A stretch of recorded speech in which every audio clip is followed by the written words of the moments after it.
Phulpur district, क्योंकि कांगड़ा तो वैसे एक जिला है, पर संगठन आम आदमी पार्टी संगठन में हमने इसको 4 जिलों में डिवाइड किया है, क्योंकि बहुत बड़ा जिला है। और जैसा कि आप सभी साथियों को बताते हुए बहुत खुशी हो रही है कि पूरे प्रदेश में, पूरे हिमाचल प्रदेश में जो 12 के 12 जिले हैं, उसमें 16 डिस्ट्रिक्ट्स में हम लोगों ने संगठन को बनाया है और 16 जो जिला समितियां हैं वो पूरी बन चुकी है। अब विधानसभा कमिटीज बना रहे हैं, जो कि 80% विधानसभा कमेटीज भी बन चुकी है। हर विधानसभा में 40, 50 या 55 जो पंचायतें होती है उस पर अब काम चला हुआ है। तो हर पंचायत में कमेटीज बनाई जाएगी, वो क्या बोलते हैं, सभी बूथों पे कमेटीज बनाई जाएगी। पूरा संगठन निर्माण का काम हिमाचल प्रदेश में 24 घंटे हमारे देशभक्त कार्यकर्ता पूरी निष्ठा के साथ कर रहे हैं। हमें उम्मीद है कि अगले 3 से 4 महीनों के अंदर में पूरे प्रदेश के अंदर में पंचायत लेवल तक आम आदमी पार्टी की कमेटीज बनकर तैयार हो जाएगी। 2027 की जो विधानसभा के चुनाव हैं, आम आदमी पार्टी हिमाचल प्रदेश के लोगों को, जैसा कि मैं पहले भी आप सभी साथियों से कह चुका हूं, कि जिस विकल्प की तलाश हिमाचल प्रदेश की जनता कर रही है, क्योंकि एक बार बीजेपी, एक बार कांग्रेस, दोनों से परेशान हो चुके हैं। बीजेपी की सरकार केंद्र में है और कांग्रेस की सरकार राज्य में है। जितने वादे बीजेपी की सरकार ने किया, ना तो उन्होंने पूरा किया। जितने वादे कांग्रेस की सरकार ने किया, कांग्रेस पार्टी की सरकार ने कहा 300 यूनिट बिजली देंगे, हिमाचल वालों को नहीं मिला। कांग्रेस पार्टी की सरकार ने कहा कि जीतने के बाद 1500 रुपए महिलाओं को देंगे, नहीं मिला। कांग्रेस पार्टी की सरकार ने कहा कि फ्री बस सर्विस देंगे, नहीं मिला। कांग्रेस पार्टी की सरकार ने कहा युवाओं को रोजगार देंगे, नहीं मिला। कांग्रेस पार्टी की सरकार ने किसानों को लेकर के जो वादे किए, नहीं पूरे हुए। जितने भी वादे किए थे, एक भी पूरा नहीं किया, जिसकी वजह से लोग इतने त्रस्त हैं। हम लोगों ने यहाँ पे सर्वे करवाया तो पता चला कि 80% से ज्यादा लोग चाहते हैं कि आम आदमी पार्टी विकल्प बने। लगभग 22-23 महीनों का समय है, दिन रात हमारे पार्टी के देशभक्त कार्यकर्ता मेहनत कर रहे हैं और हमें उम्मीद है कि हम लोग भाजपा और कांग्रेस को उखाड़ कर फेंक देंगे हिमाचल प्रदेश से और आम आदमी पार्टी की सरकार बनाएंगे और सभी लोगों को वो सारे काम करके दिखाएंगे जो हमारी सरकारों ने दिल्ली में और पंजाब में करके दिखाया। सर, अगर दिल्ली में आपकी सरकार ने काम करके दिखाया है तो वो इतने मतों से, इतने वोटों से और इतने कैंडिडेट जो हैं क्यों हारे हैं? दिल्ली के अंदर में क्या हुआ, इसकी जानकारी आप सबको बहुत अच्छे से है कि अरविंद केजरीवाल जी जिस विधानसभा चुनाव में, पिछली बार विधानसभा चुनाव में उनको 46,000 वोट मिला था। टोटल वोटर दिल्ली कॉन्स्टिट्यूएंसी के अंदर में थे 1,46,000। इस बार 46,000 वोट काट दिए और आप सोचो कि 46,000 वोट अरविंद केजरीवाल जी को मिला था। इसके अलावा 25,000 वोट कांग्रेस पार्टी को, भारतीय जनता पार्टी को मिला था और 3,000 वोट कांग्रेस पार्टी को मिला था। तो कांग्रेस को इस बार मिला 4500, भाजपा को इस बार मिला 30,000 वोट, लगभग 4,500 वोट पड़ा। और अरविंद केजरीवाल जी जो कि 46,000 वोट पे थे, उनको मिला 26,000 वोट। तो 20,000 वोट कहां गए? तो भाई 20,000 वोट या तो भाजपा में जाते या कांग्रेस में जाते। तो सारा का सारा वोट काट दिया, गुंडागर्दी करके, सब कुछ करके, क्योंकि दिल्ली के अंदर में अर्ध राज्य है, वहां पर में केंद्र में भी और लेफ्टिनेंट गवर्नर भी, पूरा गवर्नेंस सिस्टम इनका था। तो एक तरह से हम हारे नहीं है, इन्होंने हमें जबरदस्ती हराने का काम किया है, जिसको आप कभी भी जा करके डेटा चेक कर सकते हैं, आप उसको प्रमाणित कर सकते हैं। कोई भी आदमी जो है सो कर सकता है और मीडिया के बहुत सारे लोगों ने किया भी है। सर, दिल्ली की चुनौतियां अलग हैं, पंजाब की चुनौतियां अलग हैं और हिमाचल की बात करें तो यहाँ की जो भौगोलिक स्थिति है वो अलग है।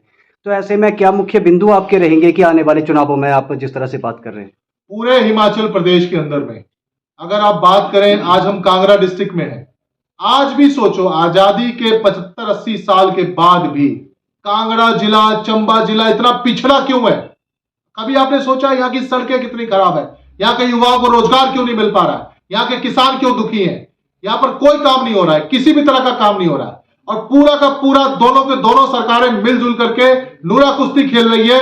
पूरा जल जंगल जमीन की लूट मची हुई है, दोनों मिलकर के लूटते हैं। एक बार भाजपा लूटती है, एक बार कांग्रेस लूटती है, मिलकर के लूटते हैं। इसीलिए जो हिमाचल प्रदेश के लोगों ने ठाना है कि लूटने वाले लोग लूट की राजनीति को खत्म करेंगे, काम की राजनीति को स्थापित करेंगे।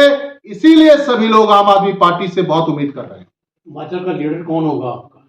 हिमाचल प्रदेश का नेता कौन होगा वो हिमाचल प्रदेश के लोग तय करेंगे। अभी हम लोग संगठन का काम कर रहे हैं। एक बार जब संगठन निर्माण जब आप बूथ तक करेंगे पूरे हिमाचल प्रदेश के अंदर में, तो उसी के दौरान मेरिट पे, परफॉर्मेंस के आधार पे जनता चुनती है नेता को, है ना। तो जाहिर सी बात है, आने वाले समय में आप सभी मीडिया बंधुओं के साथियों को पता चल जाएगा। कभी कोई डिस्ट्रिक्ट से नेता निकलेगा, कोई अपने पंचायत से नेता निकलेगा, और वही नेता आगे चल करके हमें प्रदेश में नेतृत्व प्रदान करेंगे। सर, हाल ही में पंचायती चुनाव जो हैं वो हिमाचल में होने वाले हैं, तो क्या इस पर भी जो है वो आम आदमी पार्टी की नजर रहेगी? बिल्कुल नजर है। हम लोग संगठन निर्माण का काम कर रहे हैं।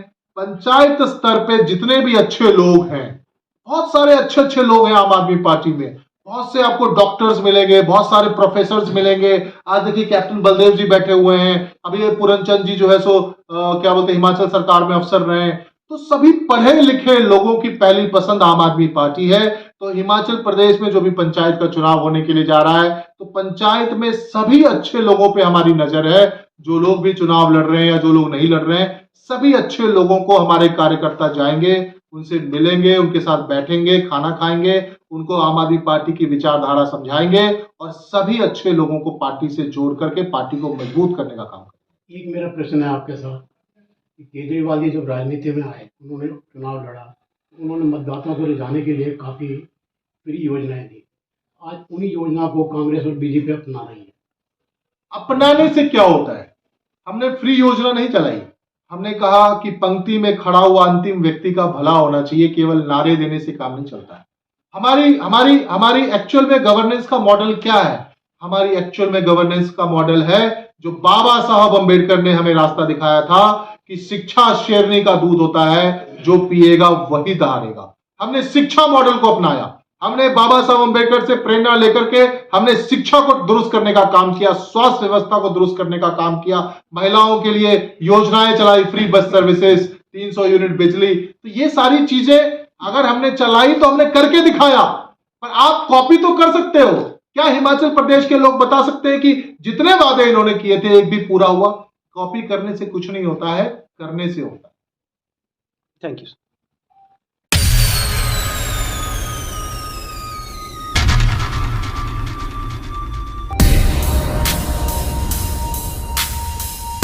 अगर आप अपनी आंखों की जांच करवाने का सोच रहे हैं तो अब आपके लिए एक बेहतरीन और आधुनिक विकल्प मौजूद है। नूरपुर सिविल अस्पताल के बिल्कुल नजदीक बगुलामुखी ऑप्टिकल द्वारा जापानी तकनीक से प्री आई टेस्ट की सुविधा दी जा रही है। बगुलामुखी ऑप्टिकल की खासियत सिर्फ 5 मिनट में आपके नंबर का चश्मा तैयार कर दिया जाता है, यानी कि ना लंबा इंतजार और ना बार बार का चक्कर। बगुलामुखी ऑप्टिकल में बच्चों, युवाओं और बुजुर्गों के लिए शानदार फ्रेम कलेक्शन, वो भी किफायती दामों में।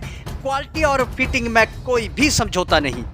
अगर आपको भी अपनी आंखों में हल्की धुंध, सिरदर्द या पढ़ने में दिक्कत महसूस हो रही है तो देर ना करें, नूरपुर सिविल अस्पताल के बिल्कुल पास बगुलामुखी ऑप्टिकल से कराएं अपना फ्री आई टेस्ट। बगुलामुखी ऑप्टिकल मतलब आपकी आंखों का भरोसेमंद साथी।